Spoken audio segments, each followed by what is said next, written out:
আসসালামু আলাইকুম। আজকে দেখাবো এই সুন্দর সালোয়ারের ডিজাইনটা কিভাবে করবেন। এই জন্য প্রথমে আমি এই যে বউ বানাবো, উপরে যে ফুলটা দিয়েছে তার জন্য যে কাপড় কেটে নিয়েছি।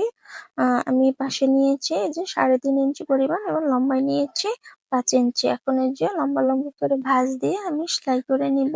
মাঝখানে একটু স্পেস রেখে তারপরে আমি 3টি পাশে সেলাই করে দিব। এই যে এখন উল্টিয়ে সোজা সাইডে নিয়ে আসবো।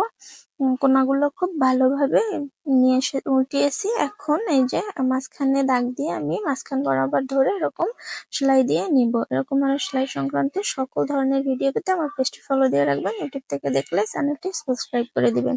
তো এখন আমি যে সালোয়ার লাগাবো সেই সালোয়ারটা সেলাই করে নিচ্ছি। এই যে মাঝখান বরাবর দেখতে পাচ্ছেন প্যান্ট সালোয়ার আমি সেলাই করে নিয়েছি। এখন যে সালোয়ারের সোজা সাইডে ধরে উপরে এরকম ভাঁজ দিয়ে সেলাই করে নিতে হবে। এখন এই যে আমি উল্টিয়ে এটাকে উল্টো সাইডে নিয়ে এসেছি। এখন যে বর্ডার দিয়েছি সেই বর্ডার ভেঙে ভাঁজ দিয়ে সুন্দর করে সেলাই করে নিতে হবে। তো বুঝতে কারো অসুবিধা হলে কমেন্ট করে জানিয়ে দিবেন, আমি আবার স্লোলি দেখিয়ে দিব।